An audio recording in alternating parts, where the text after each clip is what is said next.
vamos voltar a questões que são questões extremamente importantes que a gente precisa falar dentro da sociedade, né? Ou seja, machismos, homofobias, intolerâncias de várias formas, né, religiosas. Por exemplo, eu vejo um outro, eu entendo que a minha verdade é construída a partir de uma relação com uma crença que eu entendo como a certa. E de repente eu vejo outro cultuando, né, uma outra religião, de uma outra matriz, com outro Deus. Eu começo a querer destituir isso. Ou seja, o que eu faço com essa verdade do outro? Ou seja, porque eu não quero pensar, né, a minha religiosidade, eu quero destruir o Deus do outro. Fica claro isso? Eu não quero pensar a minha sexualidade, eu quero destruir a sexualidade do outro. Eu não quero pensar a minha verdade, eu quero destruir a verdade do outro. Porque o outro, e aí essa é a construção, né, que deixa a gente precário simbolicamente do ponto de vista de elaborar esses afetos, que coloca o outro, a diferença, como uma ameaça à minha própria identidade.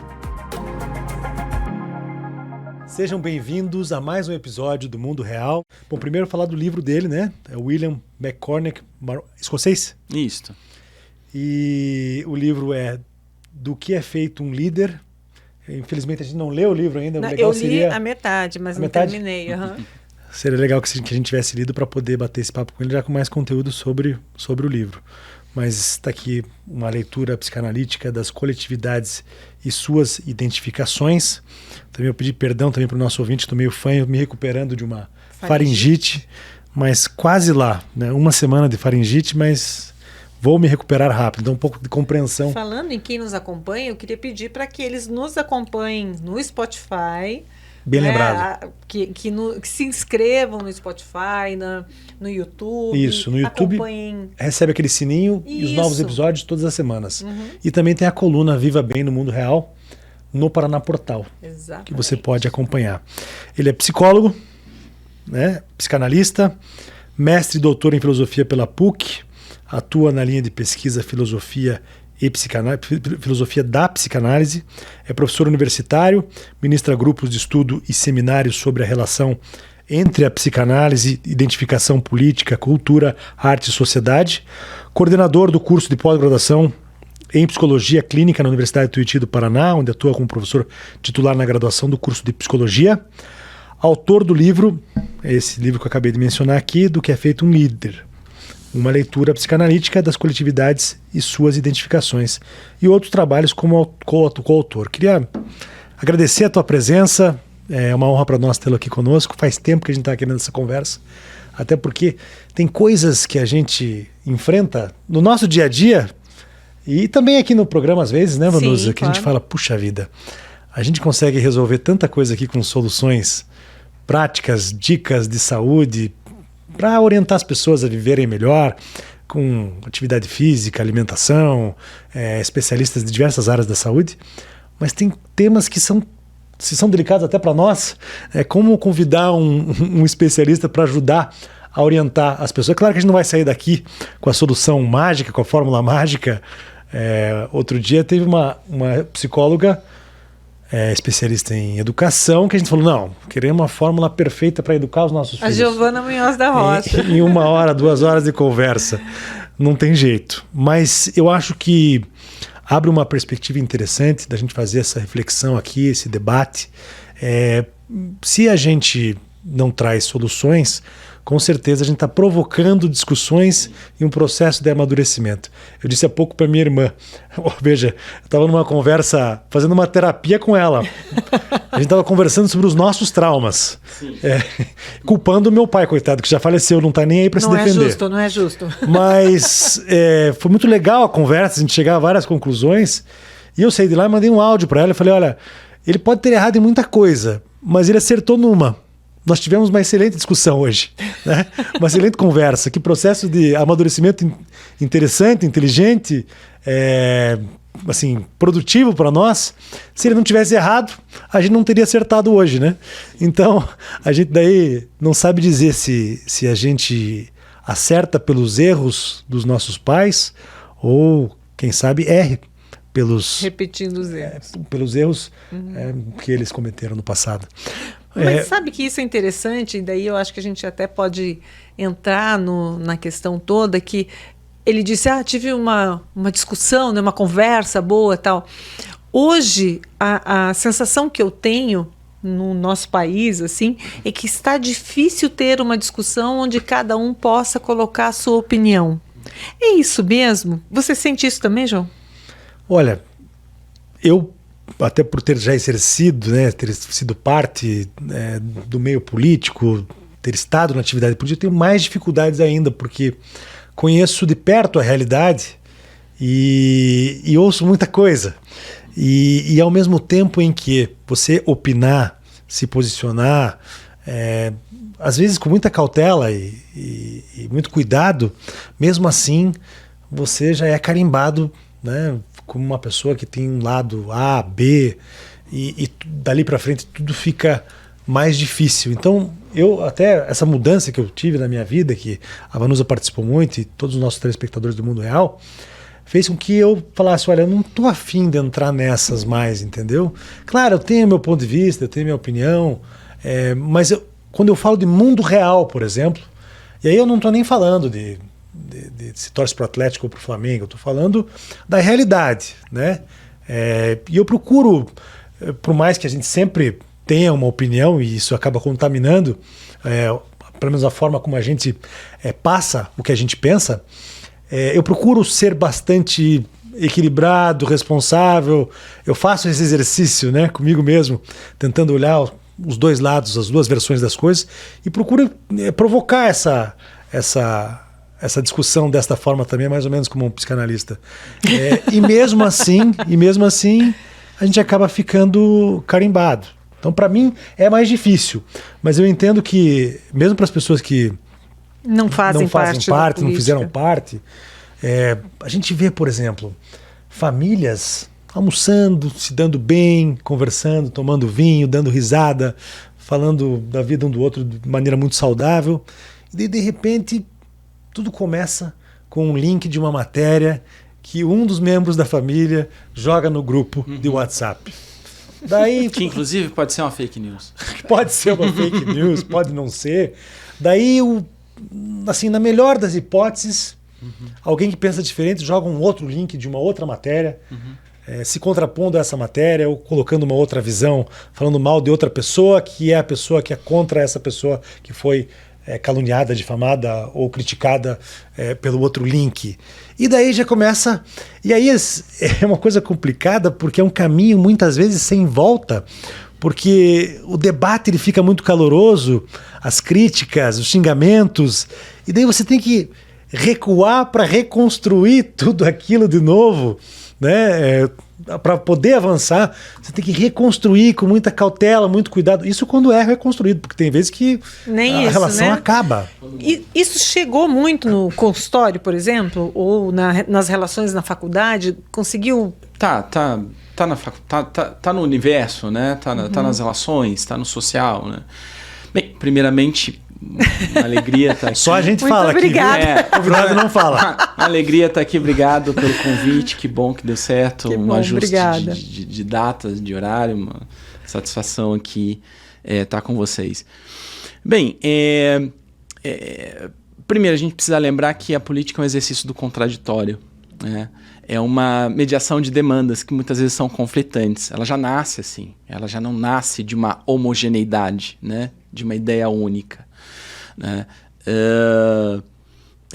Mas hoje, né, e eu acho que é muito importante a gente pensar nisso, porque a gente está olhando hoje o ódio, a raiva, essas rusgas, esse mal-estar, como um sintoma de algo que vem sendo construído há muito tempo. Ou seja, hoje nós vemos explodindo os discursos de ódio, seja no social, seja dentro do contexto familiar, mas é algo que já vem sendo construído já há algum tempo, né, na sociedade, na política, né, porque a gente entende que hoje o que se discute não são nem mais argumentos, né, não são nem mais conceitos, são paixões, né? E é muito difícil você argumentar com paixões, né, do grego pathos, né? E o interessante é que quando a gente pensa o patológico, né, no grego era o excesso de paixões, né? Então a gente está debatendo com paixões, ou seja, um lado ou outro. Por exemplo, como você vai debater com argumentos, com ciência, a paixão? Não adianta. Você pode mostrar o artigo científico, a melhor universidade. Inclusive, piora a situação às vezes, porque o apaixonado fica muito indignado. E onde está exaltado, né? A gente transformou, inclusive, essas disputas, né? Essas discussões, quase que fosse uma luta cósmica do bem contra o mal. Né? Então isso ganhou uma proporção extremamente violenta nisso. Né? Isso vem sendo construído. Né? Tem uma data assim que essa coisa começou ou não? A gente está falando de uma história humana. A história humana. Porque não diz respeito só ao Brasil, né? De uns tempos para cá. Vem ficado muito mais latente. Primeiro, há um desinvestimento, né? E uma destituição do campo da política. Né? A gente exclui a política como algo assim, só tem corrupto, não quero saber disso. A generalização. Né? Como se nós estivéssemos excluídos da política. Mas a gente está fazendo política o tempo todo. A gente está dentro das relações somos políticas. Seres políticos. Nós somos seres da polis, né? Da política. Né? E justamente por não querer saber da política, né, essa despolitização do indivíduo, esse desinvestimento na ciência, na educação, nas artes, que nós vemos isso já há algum tempo, coloca esse ser humano muito mais suscetível e sugestionável a ideias totalitárias, né, a ideias rígidas, que excluem o contraditório. Ou seja, eu não quero nem ouvir a tua opinião, eu quero destruir ela. Né? Então, quando a gente começa a construir uma ideia rígida de uma verdade única e absoluta, a gente tende a uma intolerância. O que eu faço com a verdade do outro que é diferente da minha? O que eu faço com Deus do outro que é diferente do meu? O que eu faço com a crença do outro que é diferente da minha? O que eu faço com a sexualidade do outro que é diferente da minha? Né? Ou eu olho para esse outro como alguém digno de sua própria verdade, de sua própria crença, mesmo que eu não concorde com ela. Ou eu vejo esse outro como lixo, como resto, como escória que precisa ser eliminado. E a gente está vendo que o ser humano lida muito mal com a verdade do outro. Talvez porque lide muito mal com a sua própria verdade. Porque a nossa verdade já é uma narrativa. A verdade não é um fato em si. A verdade não é um absoluto em si. É uma insegurança? Por exemplo, né, vou dar um exemplo. Né, o João falou sobre trauma, né, que é um conceito, né, importante dentro da perspectiva da saúde mental. Nós estamos dentro de um carro e vamos viajar para Ponta Grossa, o nosso carro capota. Só tem um fato, né, o carro capotou. O João pode amanhã dirigir de novo, eu posso nunca mais entrar no carro. Consegue perceber que há um fato, mas a verdade de um e de outro é uma narrativa, uma construção a partir de uma história, a partir de uma relação com os afetos, com a palavra, com a elaboração dos fenômenos, das experiências. São as individualidades, né? Que são singularidades, que é o que a gente vai chamar de alteridade, ou seja, colocar esse outro como um sujeito, né, da sua própria história.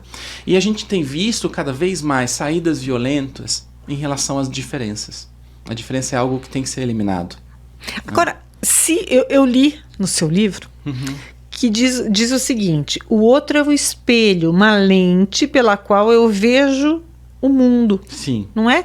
Então, como é que eu não respeito o outro se o outro é a maneira como eu enxergo o mundo? Na verdade, nesses trechos, né, a gente está falando dessa constituição, né, do sujeito. Ou seja, ninguém nasce com uma ideologia. Sim, ninguém nasce com uma crença. Ninguém nasce homofóbico, por exemplo. Ninguém nasce machista. Né? A gente aprende a ser. A gente aprende a partir do outro, do olhar do outro. Né? Ou seja, nas brincadeiras, nas depreciações, nas escutas. E esse outro, eu não estou dizendo um outro específico. A gente está falando das relações familiares, das relações comunitárias, das relações... Quem a gente acompanha, né? Quem a gente observa quando é criança, os nossos pais, avós, amigos mais velhos, espelho, primos mais velhos, referências que a gente tem que agem de uma forma e acabam influenciando muitas vezes até mesmo sem a gente perceber. Mas você falou aqui de trauma, você falou de insegurança um pouco também, né? E falou aqui de espelho, porque o espelho de você saber enxergar a outra pessoa como ela é, essa coisa da empatia é uma coisa. Mas hoje a pessoa já vem tão armada para uma guerra que ela acha que você tá fardado igual ela tá. Sim. E continua sendo um espelho. Porque, por exemplo, aquilo que eu odeio, aquilo que eu quero destruir no outro, né, é onde me afeta, onde me machuca. Dá mais notícias sobre mim do que sobre o outro. Né? E isso, claro, a gente não percebe isso no dia a dia. Né? Então, vamos voltar a questões que são questões extremamente importantes que a gente precisa falar dentro da sociedade. Né? Ou seja, machismos, homofobias, intolerâncias de várias formas, né, religiosas. Por exemplo, eu vejo um outro, eu entendo que a minha verdade é construída a partir de uma relação com uma crença que eu entendo como a certa. E de repente eu vejo outro cultuando, né, uma outra religião, de uma outra matriz, com outro Deus. Eu começo a querer destituir isso. Ou seja, o que eu faço com essa verdade do outro? Ou seja, porque eu não quero pensar, né, a minha religiosidade, eu quero destruir o Deus do outro. Fica claro isso? Eu não quero pensar a minha sexualidade, eu quero destruir a sexualidade do outro. Eu não quero pensar a minha verdade, eu quero destruir a verdade do outro. Porque o outro, e aí essa é a construção, né? Que deixa a gente precário simbolicamente do ponto de vista de elaborar esses afetos, que coloca o outro, a diferença como uma ameaça à minha própria identidade. Eu não quero ver a diferença. Perfeito, mas isso é algo da disputa, né? E poderia ser também, a gente falou aqui de líderes e de políticos e de líderes religiosos. Mas eu não estou falando nem de disputa, eu estou falando de aniquilação do outro. Mas isso é resultado da disputa, não é? Eu acho que é muito mais para dizer eu estou certo, essa é a minha verdade tem que prevalecer do que uma disputa. Você ter que a tua verdade prevalece sobre a do outro. Mas isso que vocês falaram? A disputa já pressupõe que eu tenho que vencer esse outro. Eu não consigo conviver com esse outro. Consegue perceber que a disputa já se articula num campo de uma batalha? O outro não precisa ser meu inimigo. Por que eu não posso conviver com o outro? Que tem uma outra classe social, que tem uma outra religiosidade, que tem uma outra sexualidade. Esse outro, né, ameaça a minha própria identidade. Né? Ou seja, a pessoa, né, se eu entendo que um Deus é o certo, que uma sexualidade é certa, quando eu vejo esse outro exercendo uma outra forma, é como se fosse uma ameaça frontal. Eu quero Mas existem pressões externas para a pessoa se comportar dessa forma? Por que ela quer ter tanta razão?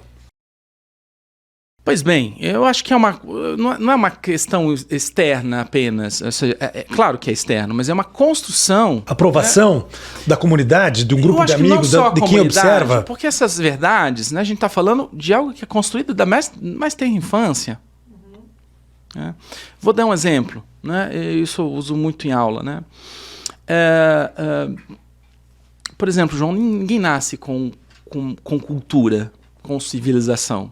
Nós nascemos no estado de natureza, nós nascemos dentro de uma cultura que nos é introjetada, com seu jogo de regras, de normas. A gente vai aprendendo isso, a gente não nasce com isso. Né? Quando, né, nós estamos nesse processo, né, vamos pensar uma pré-escola. Né? Uma criança pega o carrinho de uma outra criança. Né? Qual que é a primeira tendência dessa criança? Ir ao ato. Ou eu empurro, ou eu mordo, né? Ou eu bato. Né? Ou seja, vai o ímpeto, aquilo me causa um desconforto, eu vou ao ato. Não tem palavra ainda para mediar. Qual que é o processo civilizatório? Por isso a importância da educação infantil, que são os professores, que são menos valorizados. Né? E tão importantes. Que a gente acha que é só o ABC. A gente está falando de profissionais que estão ajudando os nossos filhos a entrarem no processo civilizatório. Né? Que é justamente trocar esse ímpeto do ato por uma palavra, pela linguagem. Eu não preciso mais te destruir, porque agora eu posso falar sobre o meu afeto. Eu estou com raiva de você. Eu estou bravo com você. Né? O afeto, ele é absolutista, ele sente. A gente sente. Né? Acho que a gente precisa quebrar essa ideia, né, de uma positividade que coloca o ser humano num patamar que não tem raiva, não tem sentimentos ruins. Nós temos raivas. O nosso desafio não é não ter raiva, é saber o que fazer com ela. Autocontrole. Que não precise destruir o outro, ou a si mesmo. Então, por exemplo, né? Como que a gente vai fazer? Né? A gente vai ajudar esse ser humano a encontrar na linguagem uma palavra que justifique o seu afeto. Mas isso não é fácil. O que acontece muitas vezes, né? Sei lá, Pedrinho pegou o carro do Joãozinho, o Joãozinho bateu. Eu vou falar assim, Joãozinho, que feio, que vergonha. Você bateu um amigo, você não pode ter raiva do amigo. E eu pergunto, por que ele não pode ter raiva? Ele pode ter raiva, ele foi frustrado. Ele não pode ir ao ato contra o amigo. Ele não pode destruir o amigo. E quando acontecer isso, ele precisa saber falar sobre isso. Dizer, eu tô com raiva. Quando o afeto encontra uma palavra. Mas conseguem perceber que a repressão desses afetos é um modelo um pouco mais comum. Então eu não posso ter raiva. Aí, o que eu faço com essa representação? Coloco debaixo do tapete. Pois bem, eu chego em casa, né? Chego em casa, meu pai fica sabendo, ele me bate. Porque eu estava falando de gerações anteriores que usavam muito mais a violência, né? Só que eu não posso ter raiva do meu pai, porque é feio. O que eu faço com essa raiva? Coloco debaixo do tapete, recalco isso. Só que tem uma pegadinha muito perversa. Tudo aquilo que a gente coloca debaixo do tapete, uma hora volta. Então, a gente está falando, né? Por isso que eu falei que a política hoje é o sintoma de algo que foi construído há muito tempo. Quando a gente está falando desses discursos de ódio e atos, a gente está falando de algo que foi inventado agora, que está sendo construído há muito tempo. O discurso de ódio não inventa o ódio. O discurso de ódio legitima que esse ódio que já estava em cada uma dessas pessoas que o proferem ganhe ato. Então, Porque tem um discurso, tem alguém, tem seus representantes dizendo, agora pode, é assim mesmo, isso é bonito, ganha notoriedade, etc. De alguma forma, isso é vendido. então isso que nós estamos vivendo hoje, digamos que foi legitimado a partir de uma liderança, Sim. né? Que veio, na verdade, só colocou para fora o que essas pessoas já sentiam e pensavam e talvez estivessem ali resguardando. Gente, o homofóbico já era homofóbico. Aham. O intolerante religioso já era. Né? O machista já era machista, não foi inventado agora. Agora ele entende que há uma escala maior. Mais gente que pensa como ele e ele se sente à vontade E se encontram pela internet, se encontram nos sociais. Opa, agora tá, eu não sou mais único. E aí, inclusive, entra a perversão dos algoritmos. Né? Porque se você clica em um vídeo que tem um símbolo, por exemplo, neonazista, o algoritmo identifica que esse é um interesse seu. E você vai ser bombardeado disso. Até um ponto que você entende que essa é uma verdade, né? Você se aliena a essa ideia.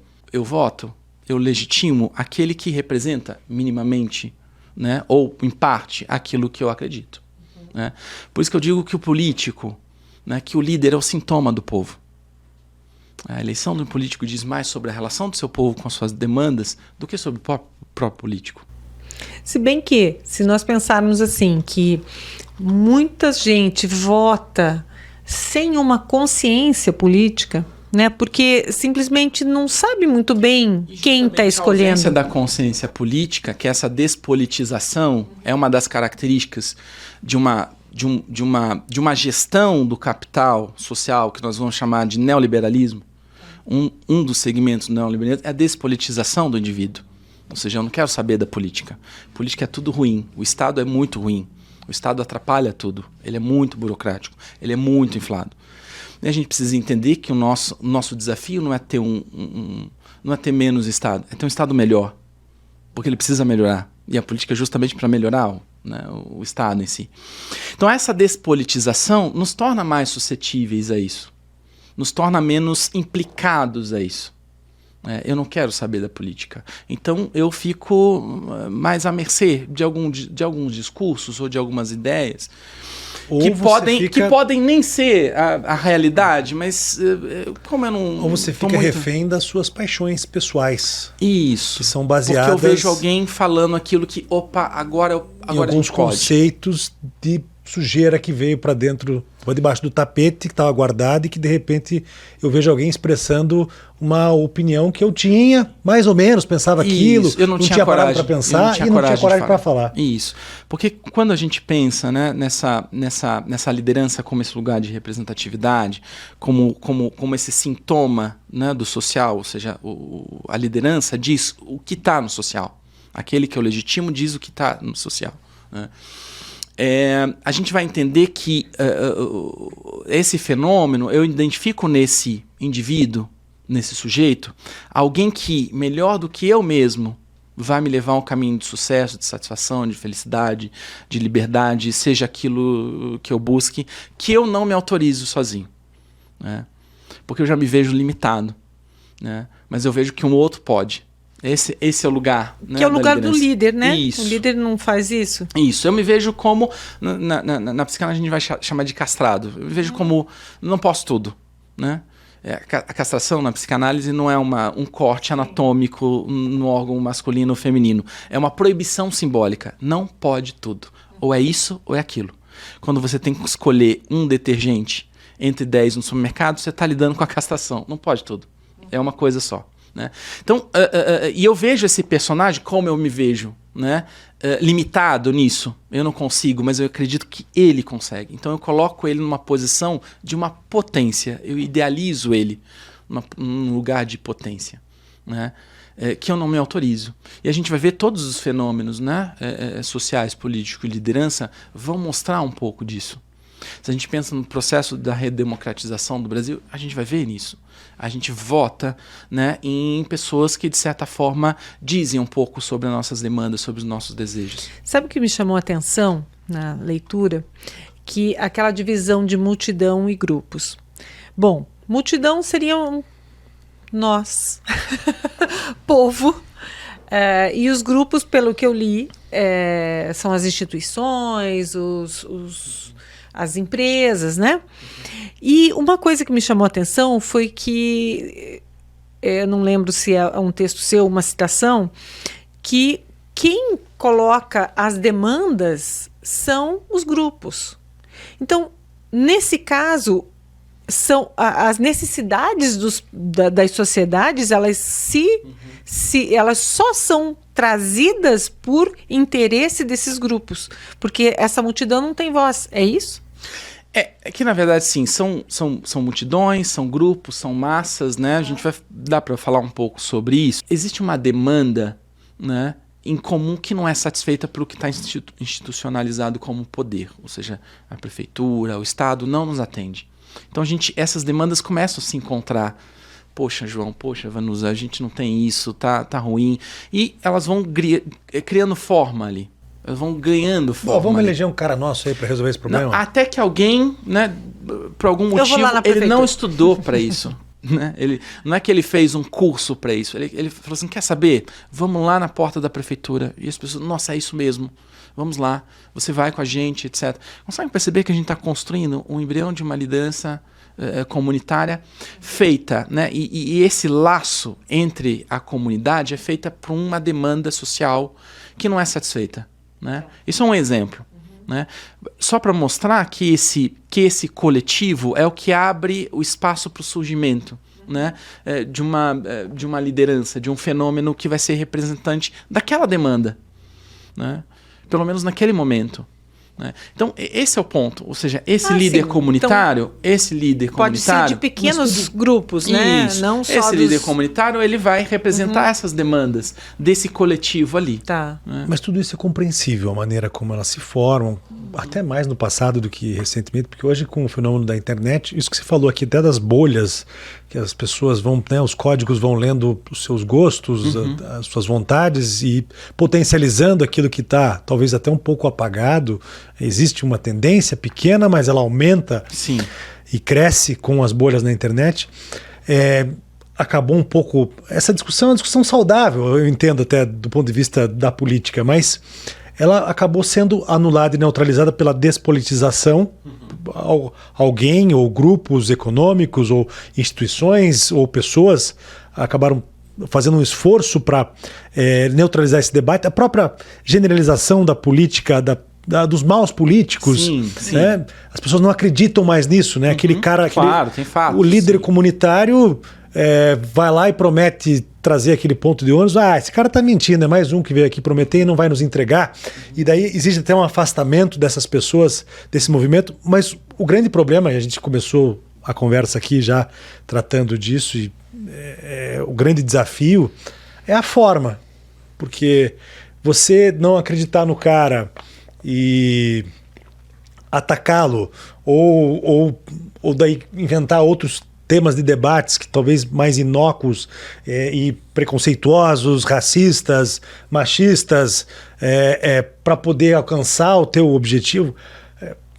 Cada um faz o que quer da vida, omite a opinião que quiser, tá na mão das pessoas decidirem se vão cometer um crime ou não. Mas, por outro lado... Eu já tenho uma discordância nisso. Eu acho que não é cada um fala o que quiser.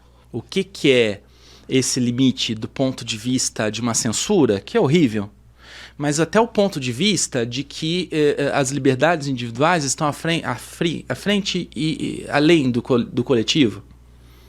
Porque foi um desafio muito grande, ou seja, renunciar. E esse é um desafio, João, civilizatório. Ou seja, renunciar ao gozo do eu para um bem social. Como isso é difícil.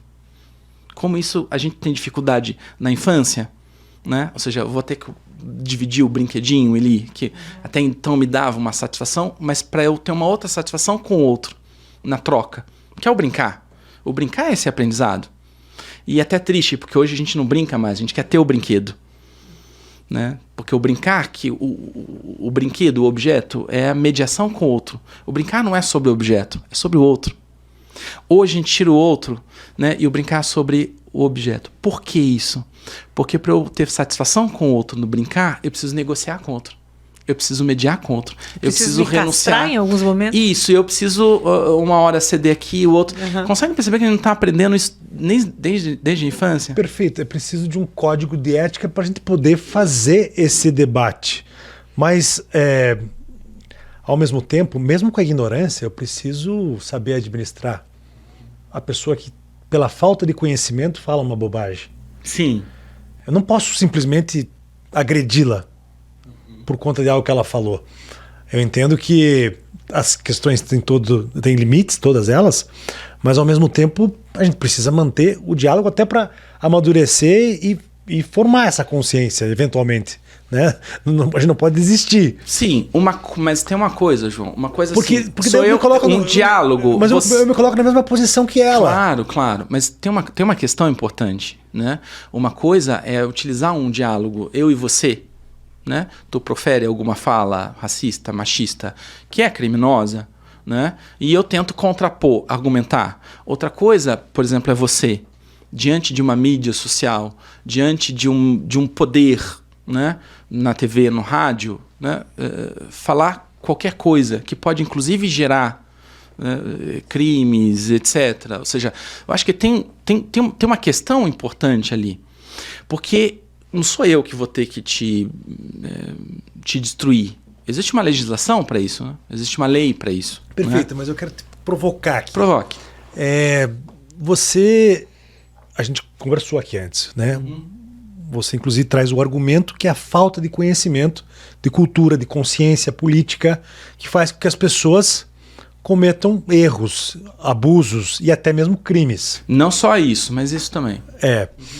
Você não acha que no passado esse argumento, a gente já usou a palavra trauma, poderia usar uma outra palavra, traumatizou mais e fomentou ainda mais esses núcleos que pela falta de conhecimento se sentiram afastados do processo de disputa, de debate, de escolha mesmo? Assim, cara, você não pode opinar porque você não tem cultura, não tem consciência política, você é despolitizado.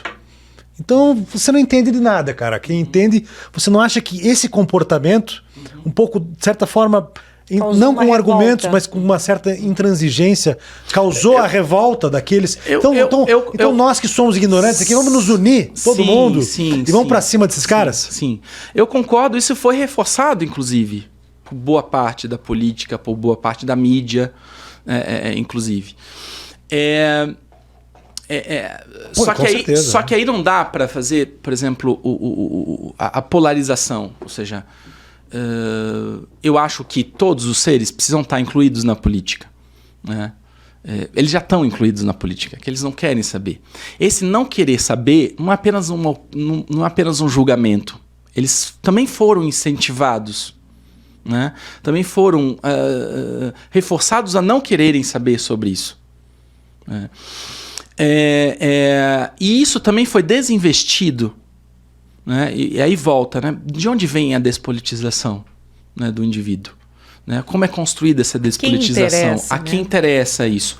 Porque, vamos lá, né? O que é o neoliberalismo, por exemplo? Ou seja, uma forma atual, né? Uma construção nova daquilo que era o liberalismo de Locke, que pressupunha, né, uma ideia de que o mercado teria uma autorregulação, né?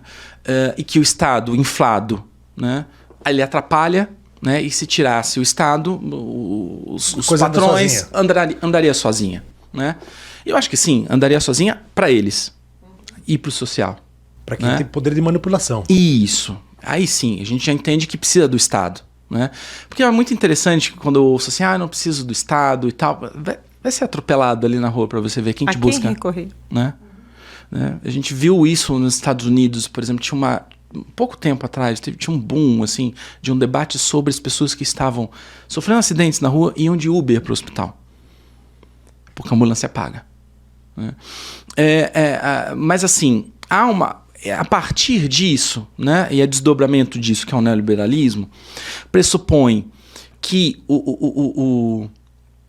há uma estrutura organizacional que ela é muito melhor do que a estrutura política. Né? E há uma tentativa de reduzir todas as esferas da nossa vida a partir de uma lógica empresarial. Ou seja, eu vou gerar a minha vida como uma empresa, eu vou criar os meus filhos como uma empresa, eu vou pensar a política como uma empresa. E são campos distintos, de naturezas distintas. Eu não posso pensar a criação dos meus filhos como uma empresa, por exemplo. Eu não te amo porque você não mereceu, não cumpriu suas metas, por exemplo. Né? E justamente meritocracia.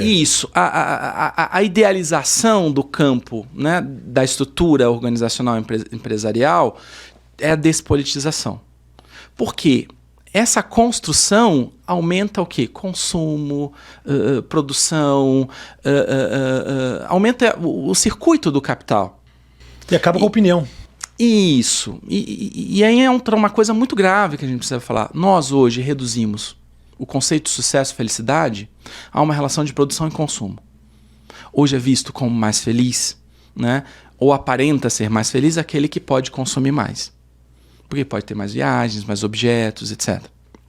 Né? E a gente entende que a felicidade não pode ser uma coisa só. A felicidade para mim pode ser diferente para você. E não tem uma certa ou errada. É uma construção muito singular. Mas é vendido tudo isso, né, como um objeto. Só que é um grande engodo, João. Porque quando eu tiro um celular da loja e falo, nossa, eu vou ser feliz com esse celular, já tem outro celular. Quando eu tenho um gozo no consumo, aparece uma nova coisa para consumir. Quando eu volto de uma viagem no aeroporto, no saguão, já tem uma outra propaganda de viagem. Ou seja, eu preciso consumir mais. Só que para eu consumir mais, eu preciso produzir mais. Quando eu produzo mais, eu consumo mais. Quando eu consumo, aparece uma nova coisa. Para eu produzir mais, para eu consumir mais. Eu não tenho nenhuma crítica com a produção e o consumo. Eu gostaria de continuar produzindo e consumindo, ok? A questão é o acesso. É a redução do conceito a isso. Fica claro isso? Né? E a gente vê que vai passar a vida a isso. Né? E a gente vai ver, né? E esse é um problema do Estado, eu não estou dizendo que está certo, que tá bom. Por exemplo, a gente tem, né, uma glamorização, por exemplo, do empreendedor. Tudo é empreendedor agora. Né? O empreendedor de si mesmo. Né?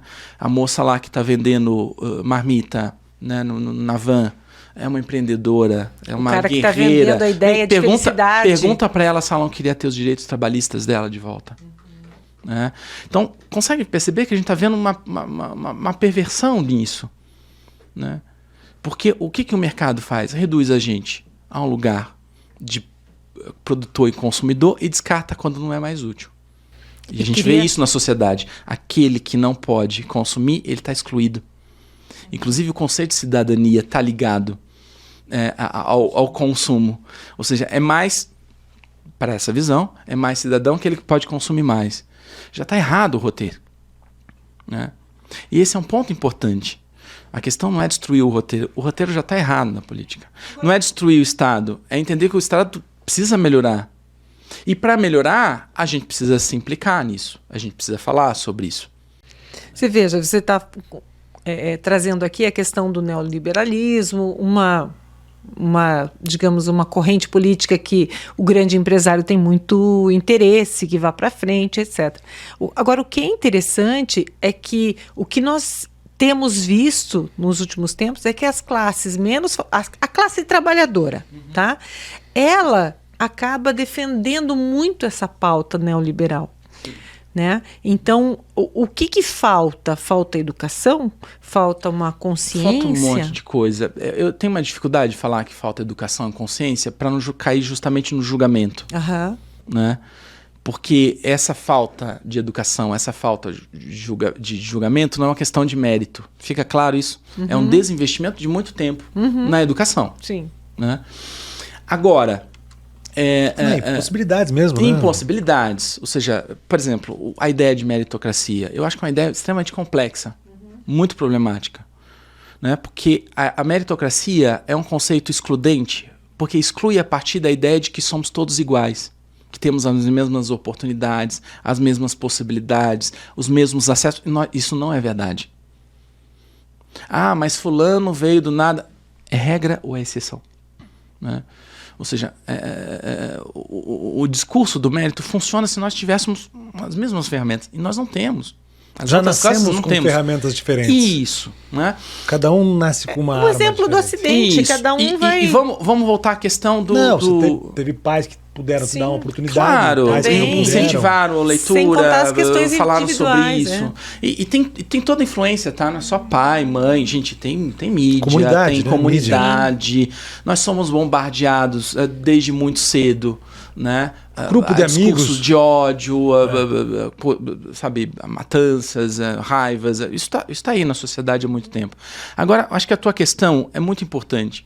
Por que os trabalhadores, né, defendem aqueles que são seus algozes, muitas vezes? Né? Isso já está em Etienne Leboutier, no discurso da servidão voluntária. É um texto que é fantástico, né? Fala sobre isso. Né? Se a gente entende que a felicidade, né, e o sucesso, né, é dado àquele que pode consumir mais, né, a gente vê que o grande empresário, que o patrão, é aquele que pode consumir mais, ou seja, ele goza mais. Então eu quero ser mais parecido com ele. Né, porque eu também quero ter acesso a isso. Eu também quero ter. Inclusive negando, né, os direitos, né, que são das classes, né? Porque a gente não sabe o que é proletariado. As pessoas falam assim, eu não sou proletariado porque eu sou gestor. Não, cara, você é tão proletariado quanto o cara que limpa um banheiro. Né? Só que eu tenho uma ideia que eu não sou. Né? Porque eu estou mais próximo, né, desse lugar. E também se acomodar diante... Claro, em muitos casos tem até que aplaudir, mas se acomodar diante do sucesso daquele empregador que não está melhorando as condições dele, e talvez teria formas de fazer isso, mas também tem muitos empreendedores, empresários pequenos também que estão sofrendo do mesmo jeito, claro, né? Claro. Estão ali no mesmo barco, né? Mas, por outro lado, as pessoas querem paz. Eu até, por vias meio tortas da nossa conversa aqui, eu queria chegar nisso. Dos exemplos que você trouxe aqui, daquele trabalhador que acaba assumindo uma posição contra ele próprio, mas também da despolitização, falta de consciência por conta de uma opção pessoal mesmo. Essa polarização, por exemplo, essa guerra, afasta muita gente. Eu, que tive envolvido na atividade, começo a me irritar com muita coisa que eu assisto, que eu ouço. E o que acontece? Eu mudo de rádio. Eu passo a ouvir música.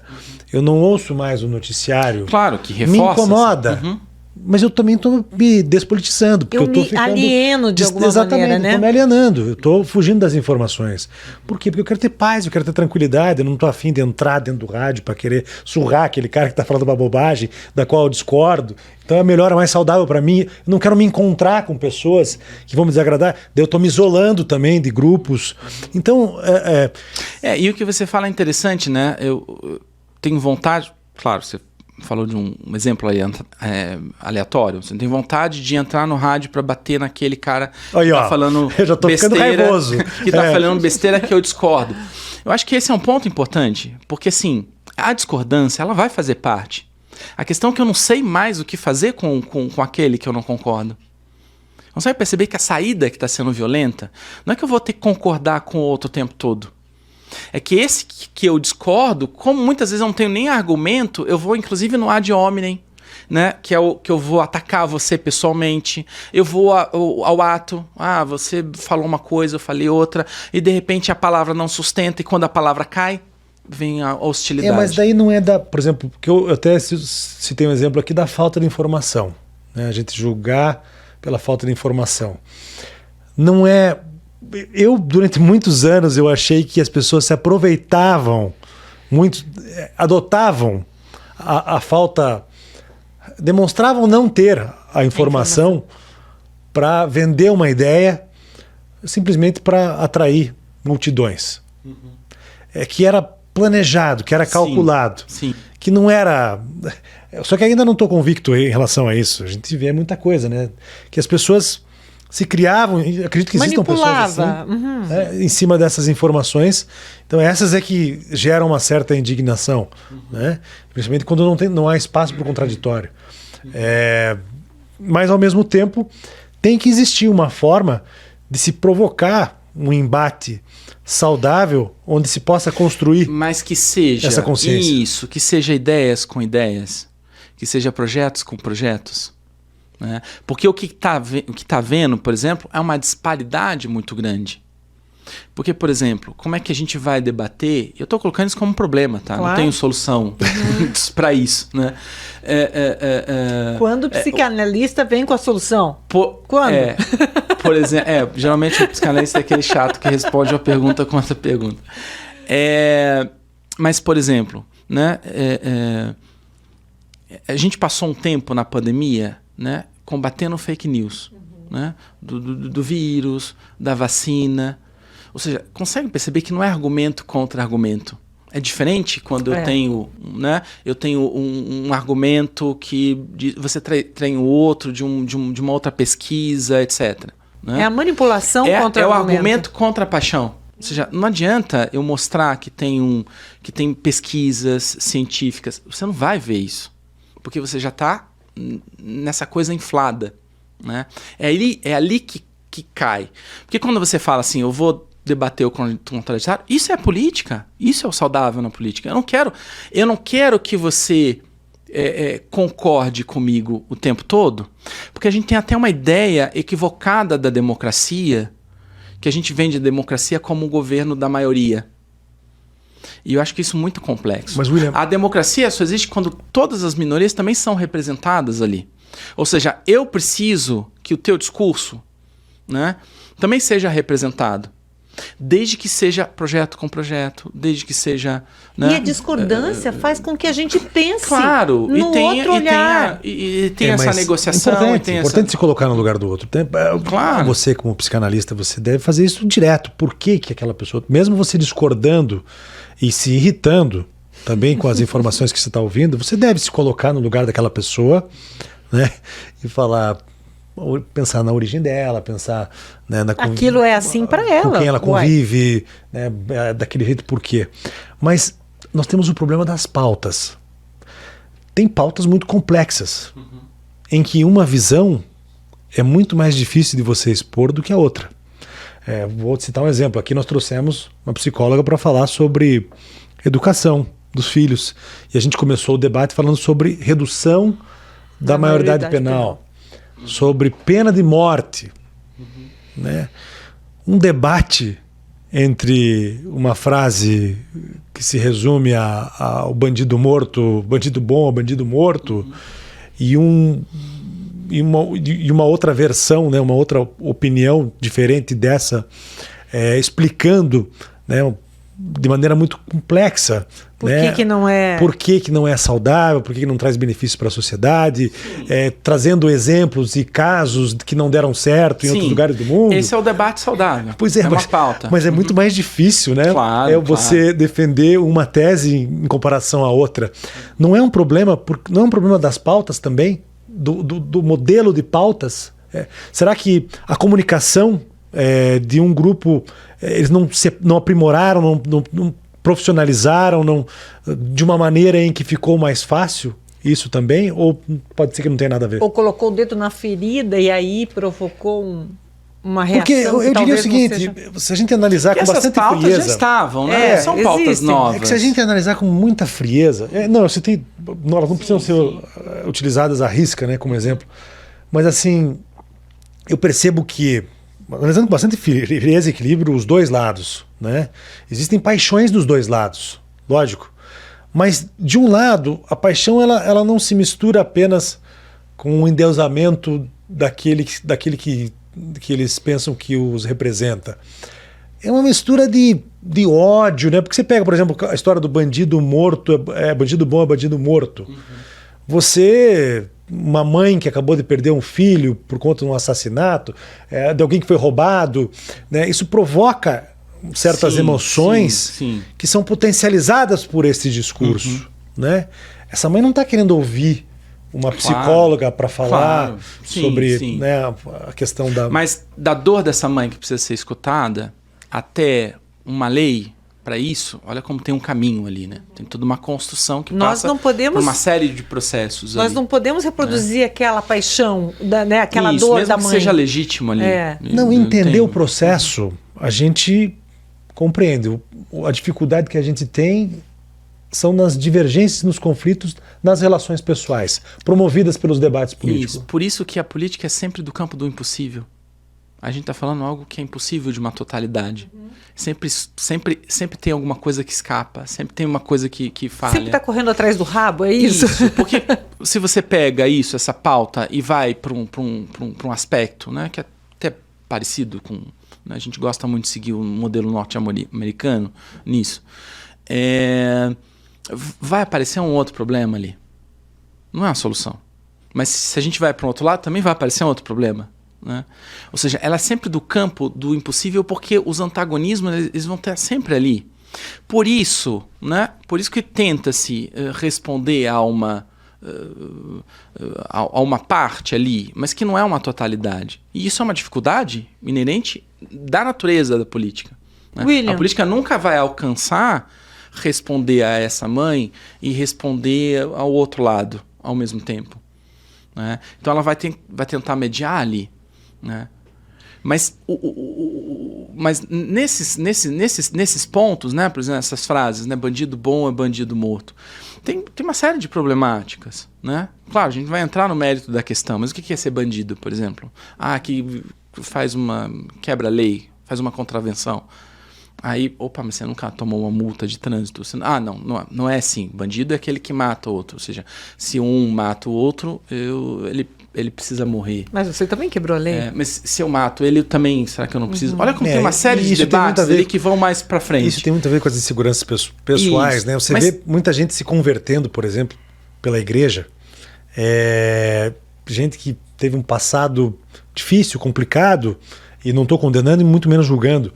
Mas, de repente, uma mudança radical, e não só assim, para o bem que isso faz para a vida delas, ótimo, para as vidas delas, mas passa a julgar daí as pessoas que têm um comportamento semelhante ao que elas tiveram no passado. Julgar e com esse ódio.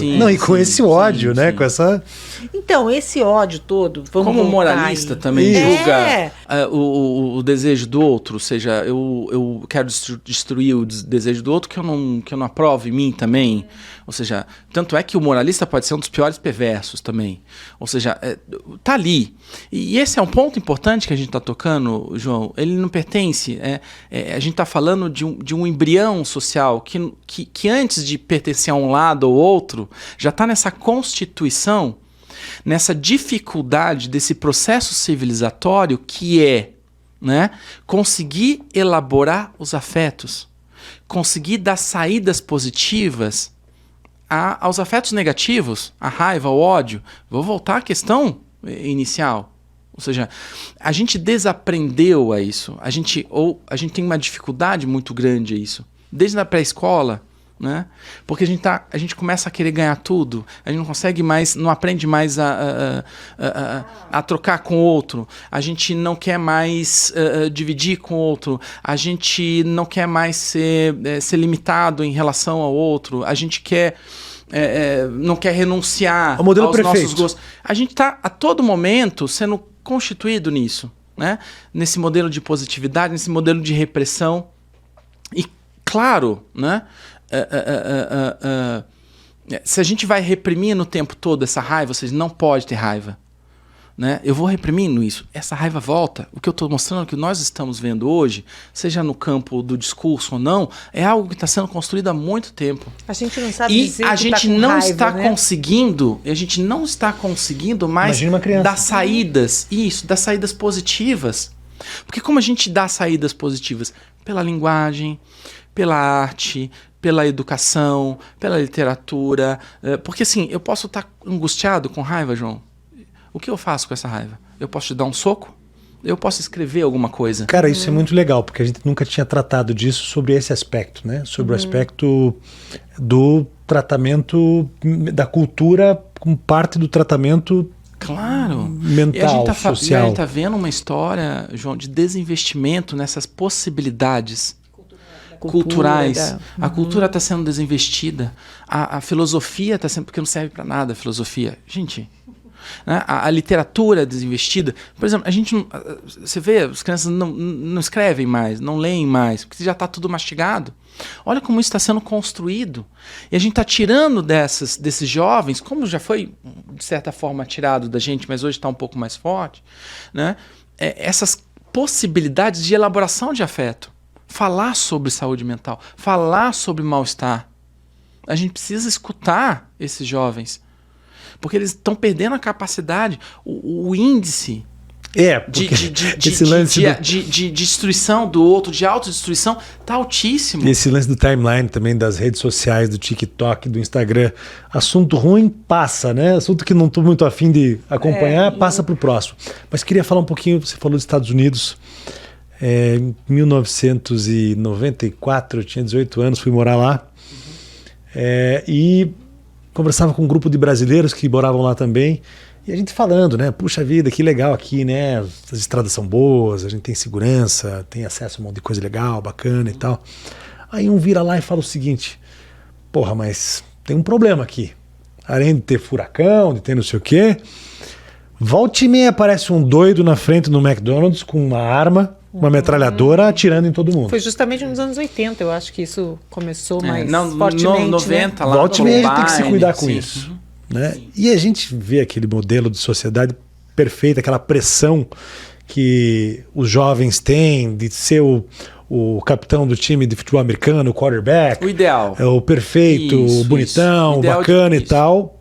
E a gente percebe que quem lidera esse processo educacional ou comunitário não presta atenção para todos os demais que estão em volta e o que está acontecendo. Estão excluídos daquele modelo ideal. Completamente. Só que, cara, não queria nem fazer essa análise sobre os Estados Unidos. De repente, aquilo que não acontecia no Brasil Está acontecendo. passou a acontecer. Sim. E talvez até com mais frequência.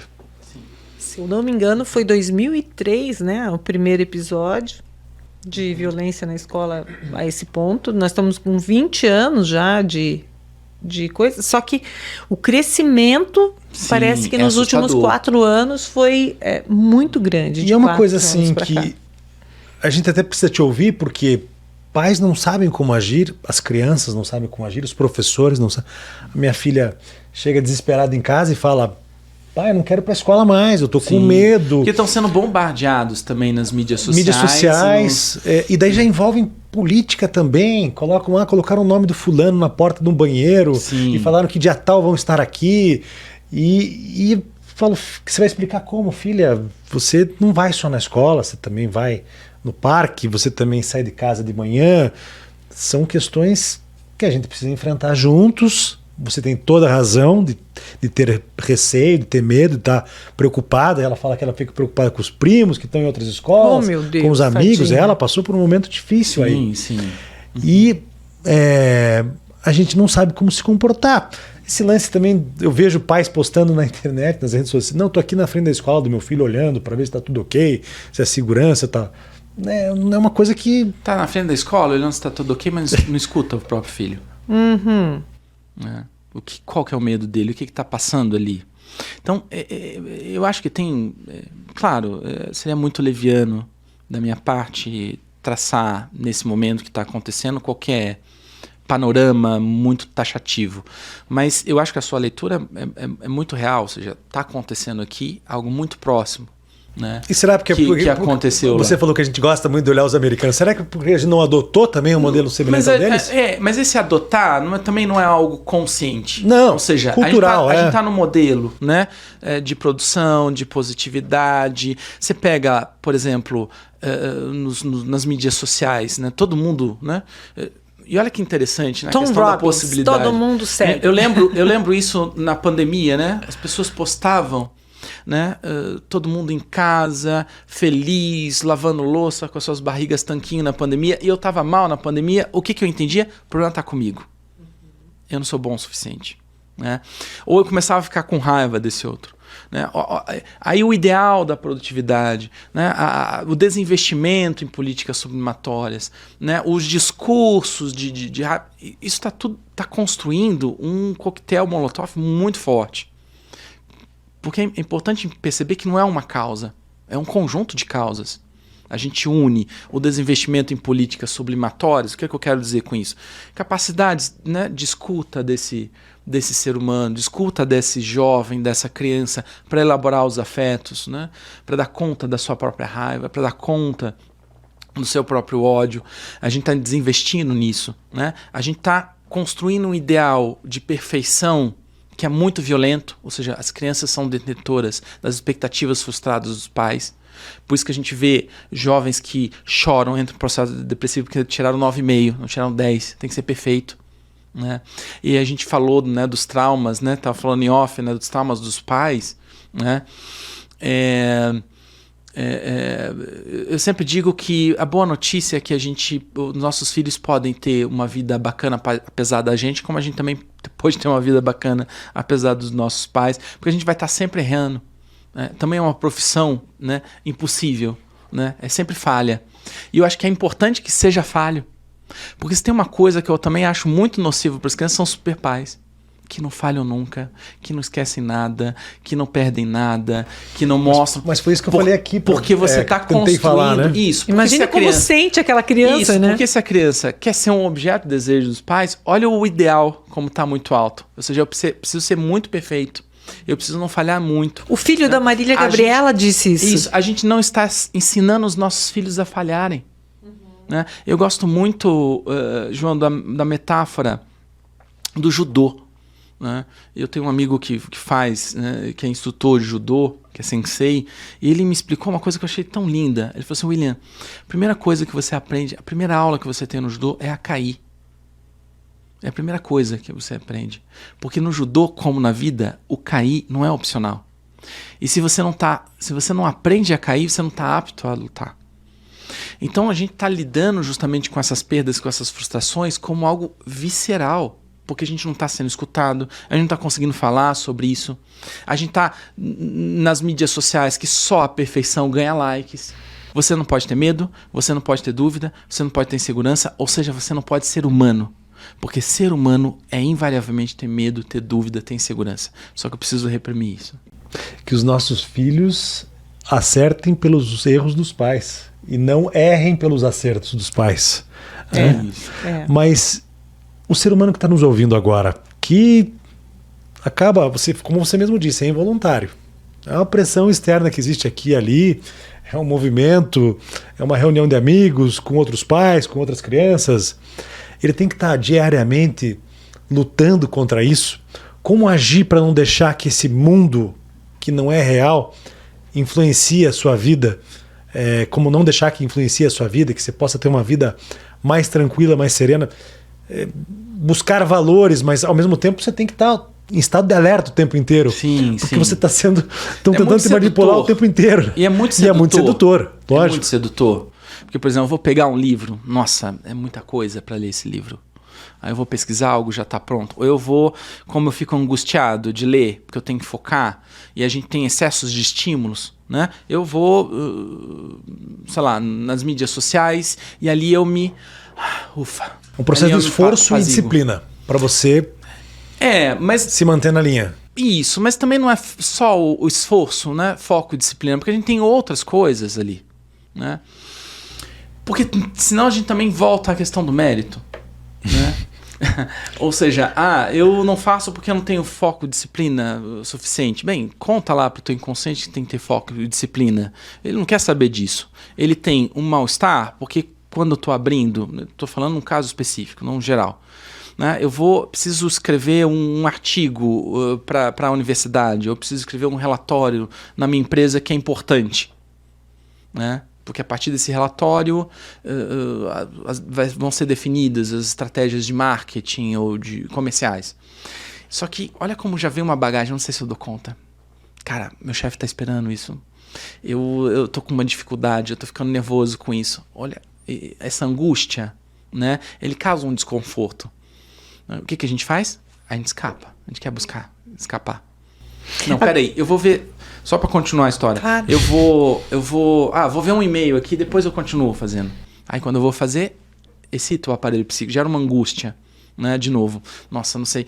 Nossa, mas eu tenho que fazer. Estão todo mundo esperando. Logo, e se eu fizer alguma besteira? Aí o que eu vou fazer? Escapo. Não, vou tomar um cafezinho, já volto. A tal da procrastinação, Isso, né? Ou seja, conseguem perceber que não é só uma preguiça. É um mal-estar intenso. É isso, é uma fuga de um mal-estar intenso que é provocado por um imaginário, por uma fantasia de que eu não sou capaz, que foi construída no decorrer da minha história. Agora vamos pensar isso. Mas não dá pra dar uma escapadinha, nem de vez em quando? De vez em quando pode, Isso, uai. eu acho extremamente saudável. O problema é que a gente só escapa. Agora, se a gente trouxer isso para uma realidade que é da maior parte dos brasileiros, né? Onde as pessoas, os jovens, as crianças, os próprios adultos não têm acesso a lazer. Vive uma vida difícil. Sim. E aí uma pessoa na família, mãe, por exemplo, tem lá, trabalha, precisa do celular, tem um celular. Aí a criança e o adolescente vêm nesse celular e passa a viver esse mundo, né? Então, isso é muito mais, eu acho que acaba sendo muito mais nocivo do que para nós que vivemos esses momentos de angústia aí, que temos alguma chance de buscar Gera uma revolta, solução. porque é discrepante da realidade, dependendo da classe, mas é um mal-estar para todo mundo, porque a gente também é bombardeado nesse ideal, né? Por exemplo, no trabalho, nossa, eu tenho que amar o que eu faço, eu tenho que ser... Gente, é um número mínimo de pessoas que trabalham com uma relação de sentido. A maioria das pessoas trabalha pela ordem da necessidade, né? E se eu não amo o que eu faço, o problema está comigo, né? E a gente está criando, inclusive, novas patologias sobre isso, né? Por exemplo, né? Um ideal, né? Dessa produção. Lembra que eu falei que nós reduzimos o conceito de sucesso e felicidade a uma relação de produção e consumo. Logo, quem produz mais pode consumir mais e é mais produtivo, né? Porque o trabalho hoje, ele vem para responder uma pergunta social muito importante. Quem é você? Quando eu pergunto quem é você, o que você me responde? Eu sou João, eu sou empresário, eu sou um gestor, ou eu sou um político, eu sou a Vanusa, eu sou a apresentadora, eu sou uma empresária. Mas não perguntei o que você faz. Eu perguntei quem é você. Olha aqui, olha como já tem uma pegadinha social ali. Porque a pegadinha é justamente essa. Quando eu pergunto quem é você, eu também não quero saber quem é você. Eu quero saber o que você faz. Né? Por quê? Né? Porque o trabalho vem para fomentar aquilo que a gente vai construir como uma identidade do adulto. O adulto se reconhece a partir daquilo que ele faz, né? Então vamos voltar a essa questão. Eu pergunto quem é você, eu pergunto pelo ser. Você me responde pelo fazer, né? Logo, nós temos um reducionismo ali. Eu sou o que eu faço. Tá claro isso? Eu sou aquilo que eu faço. Só que esse reducionismo, ele tem uma problemática. Porque se eu sou aquilo que eu faço, quando eu não faço, quem sou eu?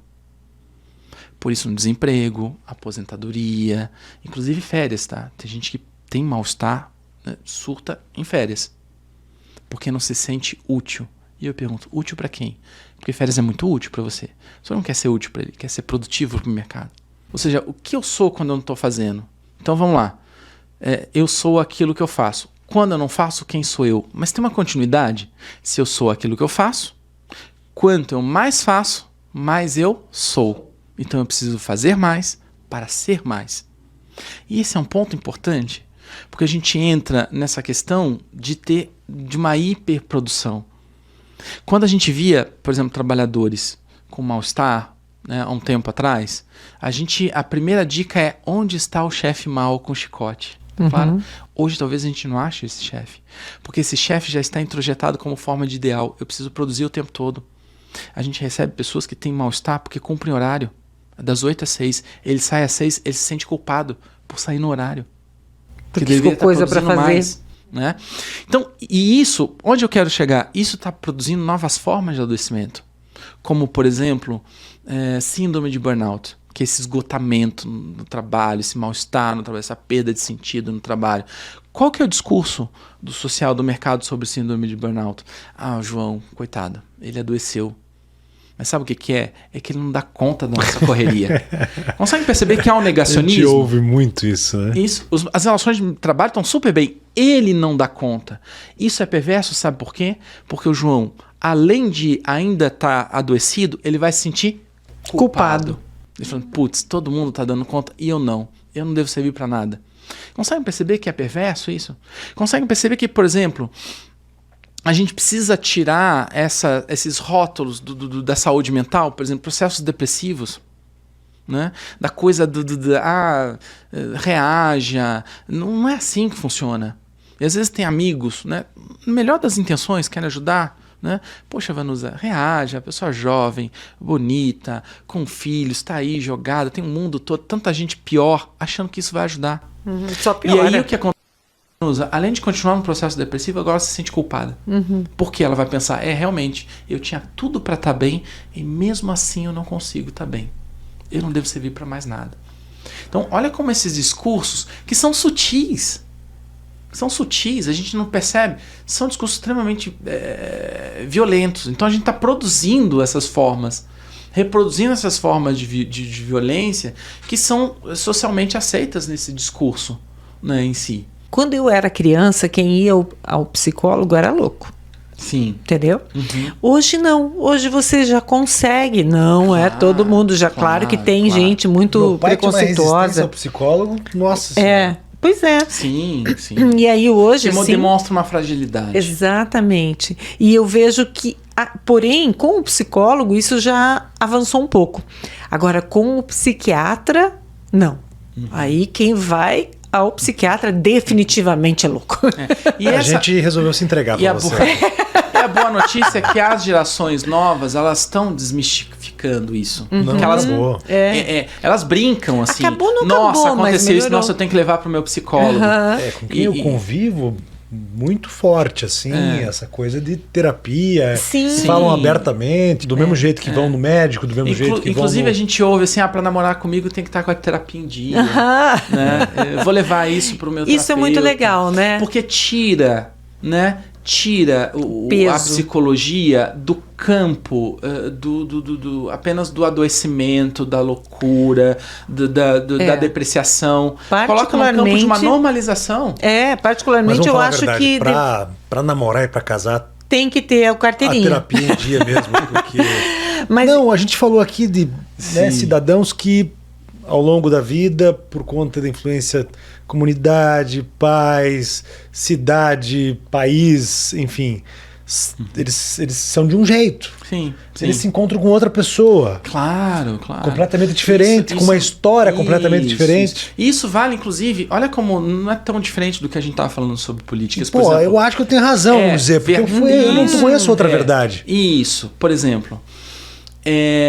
Eu concordo com isso, né? Deveria mesmo ter esse processo. Mas Igual tem aquele curso de noivos para a igreja, né? mas não é nem um Na curso. igreja É católica, né? justamente para entender que a verdade, né, do outro, ela não é uma ameaça à minha verdade. Por que eu digo isso? A gente leva esse campo rígido até no conceito de amor. O que é amor? Porque a gente precisa tirar o amor no campo, né? O amor não é uma essência, uma substância que nasça com o indivíduo.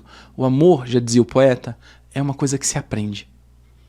E se aprende sendo amado, vendo modelos, né? Amando, tendo vivências múltiplas, né?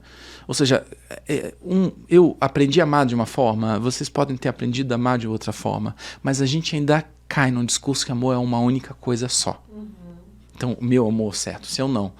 Então, se a gente entende que há uma verdade absoluta sobre o amor... Você falou de um pai aqui, por exemplo, para aquele pai que foi na frente da escola ver como é que estava a segurança do filho, Pra ele é amor. ele aquilo é amar. Isso. É a forma correta de amar. Então, vamos lá. E se eu amo de uma forma, eu demonstro amor de uma forma.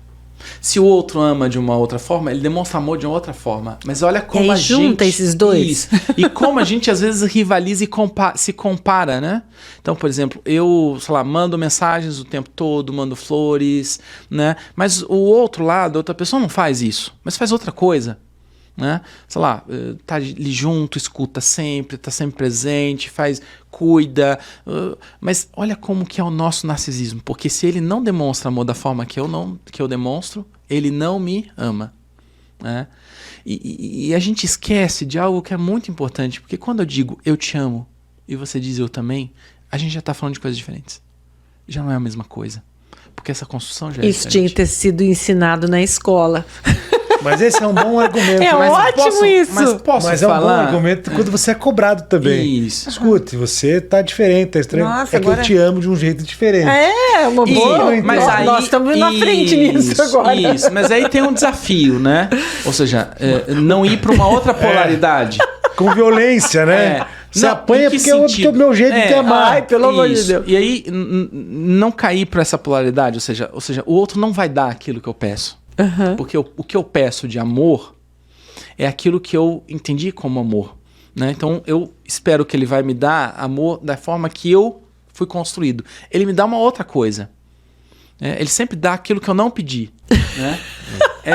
Mas também aquilo que o outro Mas dá, que vamos lá. que a pessoa não entende. Mas aquilo é que o muito outro bom. E dá, a mas pessoa aquilo não- que o outro dá também pode ser bacana. Não, e você não entende O porque você não aprendeu isso. Isso. Então, por isso que Lacan fala que amor é dar aquilo que não se tem para quem não pediu. Ou seja, Muito porque bom. é sempre um mal entendido. Mas aí o que o João coloca é interessante, porque não é que o outro não tem que estar moldado ao meu ideal, porque às vezes a gente vê relações que se tornam em projetos perversos de moldar o meu parceiro ou a minha parceira ao meu ideal. Isso não é justo.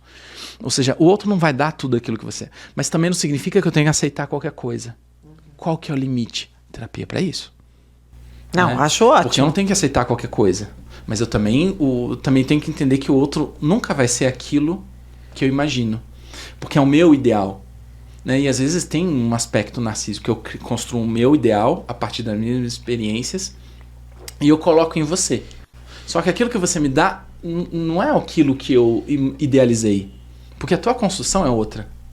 Porque olha como a gente está colocando essa coisa do amor como um imperativo. Né?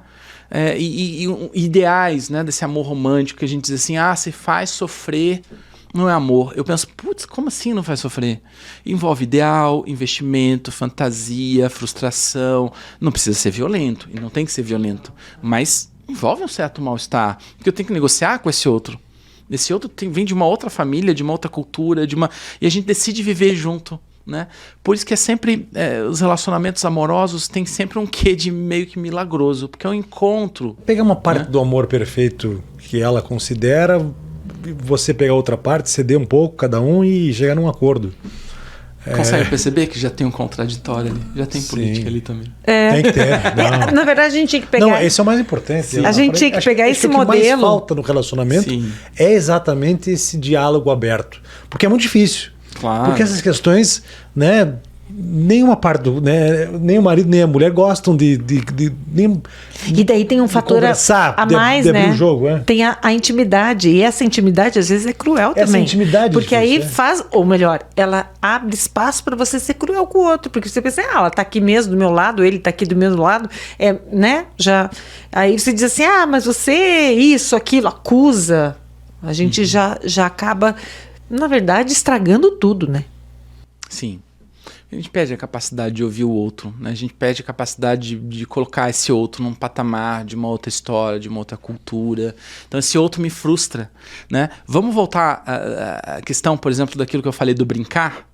Eu acho que é muito importante isso, porque eu estou tentando desenhar aqui onde vai nascendo essas questões extremamente rígidas e violentas. Ou seja, o brincar é sobre ter o brinquedo, não é sobre o teu brinquedo. É sobre criar o laço com o outro na qual o objeto é um mediador. Só que para eu ter satisfação com o outro, eu vou ter que aprender a negociar com o outro, frustrar. Porque eu tenho uma bola, você quer jogar basquete, você quer vôlei, eu quero futebol. A gente vai ter que se organizar com isso. A gente vai ter que negociar com isso. E de repente eu sou bombardeado, né, na TV, nas mídias, desse prazer com o objeto. Ou seja, você não precisa mais do outro, você pode só ter o objeto. Então a gente reduziu o brincar ao ter o brinquedo. Eu não quero mais brincar, eu quero ter o brinquedo. Por que isso é sedutor? Porque o brinquedo não me frustra. O brinquedo só me frustra quando acaba a bateria. Aí o que eu faço? Eu troco outro brinquedo. Porque antes eu podia ter uma bola, hoje a gente ia jogar futebol, amanhã a gente ia jogar vôlei, né? Hoje eu tenho um carrinho, amanhã eu quero um outro carrinho, no outro dia eu quero um outro carrinho. Ou seja, a gente está trabalhando essa descartabilidade, essa incapacidade de se frustrar e negociar com o outro. E se a gente pensa que a vida adulta, né, que a infância, de certa forma, é um laboratório para a vida adulta, como se transformam as relações, senão também, de certa forma, descartáveis. Você me frustrou, vai embora. Eu perco a capacidade de se frustrar. Ou pior, eu te bato, que é o que tem acontecido muito. Ou seja, eu troco a satisfação do social, né, do brincar com o outro, de trocar com o outro, por um gozo que a gente chama gozo autoerótico. Eu e o objeto, eu e o objeto, eu e o objeto. Aí eu preciso outro objeto. E eu perco a capacidade de construir laço com o outro. A receita, digamos assim, para as crianças seria o brincar de uma maneira sociabilizada. Agora, e para o adulto? A gente está vivendo esse momento esquisito aí, onde as pessoas estão agressivas, onde você vê essa violência muito mais do que antes. Porque sim, no passado sim. existia, tanto é que influenciou esses pais de hoje a se comportarem dessa maneira, mas hoje mais aberta. Então me preocupa muito as futuras gerações. Justo. Como então, elas vão reagir? Esse Você falou adulto... da história da criança brincando. Eu não sei se você assistiu aquela série Vikings. Não, eu não. Muito violento. Tem uma hora que um menino, que é o filho do rei viking naquele momento, naquele período, que ele desde cedo ele já é violento, ele demonstra isso, mas foi uma coisa assim, mais ou menos. Ele pegou o brinquedinho, uma criança pegou o brinquedinho dele, o carrinho dele, não me lembro. Aliás, ele tem uma deficiência física e ele está dentro de um carrinho e ele pega o machadinho dele e mata a outra criança, né? Mas foi aquela reação, aquele impulso. Né? Num tempo em que o nosso córtex frontal não era tão desenvolvido. E assim, o problema é que hoje, mesmo desenvolvido, ainda se faz isso. Ainda, então, a gente, como com pais desse jeito hoje, né? Porque hoje um pai ouve uma história dessa, vai lá e bata. Se ele pegou teu carrinho, ele incentiva esse tipo de comportamento. Isso. E daí a gente volta a torcer. Que é o direito individual, que é a liberdade individual, como se estivesse acima do social ali. E pode tudo a partir disso. Mas daí a gente volta a torcer para que os filhos acertem pelos erros dos pais. Porque Sim. E que os pais vão para terapia, né? Talvez seja a única solução. Assim, eu não entendo muito bem como que nós vamos nos resgatar e vamos ser mais sociáveis e mais evoluídos do ponto de vista social se as pessoas não se conscientizarem de que a divergência ela pode ser positiva, de que é importante pensarmos diferentes até para uma evolução social. E é uma dificuldade, né, no ponto que a gente está com os adultos, né, inclusive. Por isso que a gente precisa de políticas públicas. Então, isso que eu queria saber com você. Para isso, porque não é só uma conscientização. Não dá para pegar, né, uma pessoa que totalitária, extremamente violenta e falar assim, você não tem que fazer isso. Não vai com a resolver. chance até de apanhar nisso, né? Então, é um desafio muito complexo, né? Que envolve, né, políticas públicas, que envolve reinvestimento, na base, né? Na infância, no brincar, no social, que envolve esse reforço, né? A construção, né? De uma sociedade, né? Que possibilite, né? Esse contraditório, que possibilite o acesso, né? Porque a gente vê movimentos, a gente está falando, eu não gosto muito dessa coisa, antes era melhor, pior. A gente está sempre no movimento cíclico. E a gente vê, eu acho que isso é muito importante, porque isso não é um movimento no Brasil, isso é mundial, né? Sempre quando a gente vê avanços do ponto de vista das conquistas de minorias, de globalização, de quebra de fronteiras, e quando eu falo minoria, eu estou sempre falando de representatividade política, não estou falando de quantidade.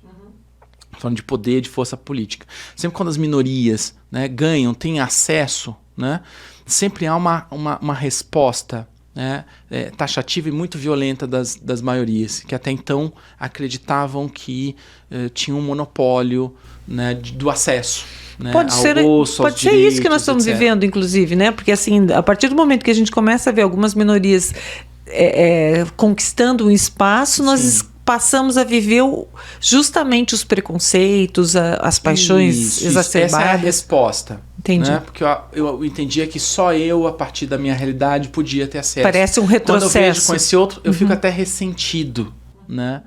Nisso. Porque tinha, inclusive, o meu status, né? De especial. Né? Numa época ali, agora todo mundo pode viajar de avião, agora a filha da empregada pode estar numa universidade. Eu achava que só eu, poderia, né, dentro dos meus privilégios, podia. Então, toda uma resposta. Isso é mundial, tá? Quando a gente fala, por exemplo, dos refugiados, dos estrangeiros, porque, como eu falei, é sempre do campo do impossível. Porque, claro, a conquista das minorias, né, trazer, né, vai apresentar outros problemas, né, não é uma solução, mas o Estado vai ter que atuar nisso, né, mas a solução não é excluir, a solução não é destituir, a solução não é retroceder, né, mas, claro, né, aqueles que detêm poder acabam querendo se movimentar nisso, né, então... Tá ali. William McCormick. Nome assim bonito, se fala, chique. É isso. McCormick Maron. McCormick Maron. Difícil, né? Escocês. Foi excelente a conversa, muito boa mesmo. Aprendemos bastante. Muito. Refletimos. Que bom. E queremos que você volte em breve. Quem sabe? Vamos falar sobre o amor, adorei essa parte. Sobre o amor ou sobre Curitiba, né? Sobre Curitiba também é legal. Porque tem essa história de que você... A gente pode falar amor a Curitiba. Você nasceu no Rio de Janeiro. E dizem que o curitibano mora em Curitiba, né? Mas no estado. No sul, é isso, né? Região sul do estado do Rio de Janeiro. E dizem que o curitibano é muito mal-humorado, muito xarope, muito ranzinza. Será que é mesmo? Vamos pensar uma antropologia do curitibano, quem sabe? É uma boa. Boa ideia. Olha, pra desmistificar, né? Eu ia adorar isso, nossa. Ia gostar muito. Bem, eu quero te agradecer mais uma vez, porque foi tão bom. Gravar numa sexta-feira? Gravar numa sexta-feira à noite. Vocês sabem que tem gente lá em casa esperando. Eu já queria estar com meu vinho. Quase trouxe um vinho aqui hoje. Não posso nem chegar perto. Tomando antibiótico. Mas quero te agradecer pela tua disposição e também dizer que fiquei com muita vontade de a gente conversar mais. Então, realmente, nós vamos ter que conversar mais. Ou você pode também marcar uma consulta. Não, mas daí só eu vou falar. Porque aqui a gente... Você já fez psicoterapia? A gente sempre contrata os nossos entrevistados. A gente sempre... eles não nos patrocinam, é o inverso que acontece. Nós patrocinamos os nossos convidados aqui. E o pior é que a gente gosta disso, né? Eu acabei de falar do dentista. O dentista que eu frequento, coloquei o aparelho Invisalign. Sim. Foi um convidado nosso que a Vanusa trouxe aqui. E eu já fui em vários médicos que ele trouxe. Não, ela nunca foi. Nos meus ela não vai. Obrigado, doutor. Um prazer. Todo meu, uma honra, uma satisfação estar aqui. Obrigado. Obrigada. Gente, tchau, tchau. Tchau.